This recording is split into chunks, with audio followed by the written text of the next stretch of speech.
It's Proximals Man, and in this video I will explain in detail my experience with the rare Kienbock wrist ailment and how I am doing today.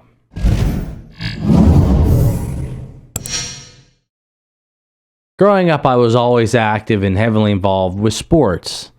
Being physical with the world around me was my forte. And I've always been a hands-on type of person. And as I grew older and began participating in sports like football and wrestling, my desire to climb the ranks of physical fitness skyrocketed. After graduating high school, I dedicated much time to weightlifting.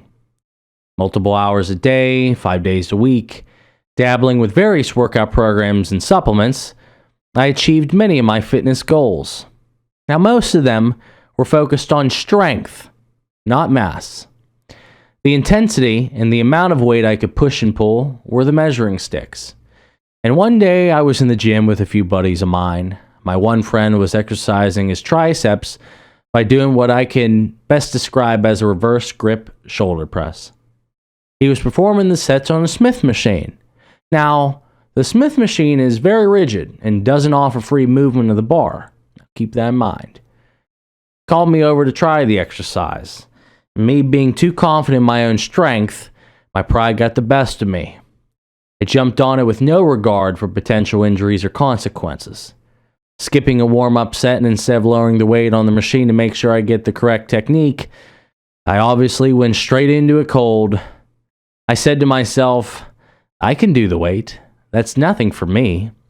And I'm stronger than him as well. Big mistake. And as I lowered the bar to begin my rep, I had already felt uncomfortable. I wasn't sure if I gripped the bar properly, but now it was too late. It was put up or shut up time, and I had to power through the rep. There was no going back in my mind, my ego. I knew if I had stopped then, it would be embarrassing for me to lower the weight and try again, so I forced it. And at the top of the rep, I felt a pop and a burning sensation in my right wrist. I knew something happened. I racked the weight and proceeded to save face by expressing my concern about the safety of the exercise and how I was not going to continue. F that, I said. But in reality, I messed up. I chose to do what I did. But anyway, I didn't have much discomfort in my wrist at the time. I actually didn't think much of it besides, that's going to hurt in the morning. It'll pass, I thought. So in the following days, it did feel like a typical wrist sprain. And me being impatient and considering the fact that my wrist pain was more annoying than anything, I decided to continue weight training and thought that it would eventually heal over time. Especially with all the supplements I was taking. Oh, the protein, the vitamins, the fish oil, you get the point. I couldn't sacrifice going to the gym unless it was dire. I was a meathead. And over the coming months, it would continue to worsen. My wrist was in decline, and slowly over 2 years, my wrist became painfully disabling to the point where I couldn't bend my wrist out of the neutral position without shooting pain going up my arm. And at this point, after 2 years, I had tried everything. I even went to a renowned orthopedist in the area that treated the professional sports players. Nothing was found on the x-rays, and he didn't have much, if any, answer at all. Probably thought I was being overdramatic or, a bitch. Anyway, there was a few things I was able to piece together from the information I had gathered on the internet. According to my symptoms, I could have two things: wrist tendonitis or carpal tunnel. For tendonitis, I did all the massages, the stretches, and I even bought a machine specifically designed to loosen the tense tendons and supposedly cure wrist tendonitis. Now, the relief was limited and only temporary. While nothing seemed to give me relief for any significant amount of time, I began to worry. And after failing with a self-diagnosis of tendonitis, I shifted my attention to the last possible cause. That was carpal tunnel. So I went out and used ice packs, stretched, and even bought a wrist brace specifically designed to keep the wrist in the neutral position. And it actually worked quite well, especially while I slept. I would wake up with very little pain and noticeably less swelling, but As soon as I started to use my wrist during the day, it flared up and I was right back to square one. I was absolutely frustrated. So imagine being in my shoes, trying to solve this problem for 2 years. And remember, I had already seen an orthopedic and had x-rays done. I thought to myself, I'm going to need surgery to alleviate my carpal tunnel. Must be some major nerve damage or blockage, something of that nature, especially if my bones are okay, according to the doctor. And up to this point, my employment changed multiple times. I was working retail when the incident at the gym first occurred. Then a few months later, I ended up working at a distribution center building pallets and whatnot. I wore a wrist support and just mentally blocked it out. I then got hired at a glass factory working 12-hour rotating shifts, packaging glass off of a production line into wooden crates. Now, the work was tedious and the intensity of the work varied, but I was constantly taking glass off the line into crates, so it was consistent. And the repetitious work took a toll on my wrist. My wrist was heavily involved, and I relied on a leave and wrist supports to get me through each and every day. And finally, after a while of that, I couldn't take it anymore. I went and seen a hand specialist and was given another x-ray. And what happened afterwards was actually pretty incredible. He pulled up a digital copy of my x-ray and asked if I had seen anything, and I said no. He then zoomed in on the carpal bones on my wrist. And then he asked me, "Do you see that?" And I was like, "Yes." And I was able to see that there was a gap between two of the bones on the bottom row, with little bits and pieces in the middle there. He proceeded to tell me that the space is actually where my lunate bone used to be. The fact that it wasn't detected till now, after all that time, came with major consequences. The bone apparently lost blood flow and circulation, and began to die off and disintegrate. And at this point, I basically needed a major alteration to my wrist. And I had two options: a partial fusion and proximal row carpectomy. Now, the fusion is often plagued with complications, and it had a much longer recovery period. And I wasn't able to bring in any income during the recovery process. I wasn't eligible for anything like that at the time, so I chose the quicker, simpler procedure, proximal row carpectomy. Now, there are 6 bones that make up the wrist.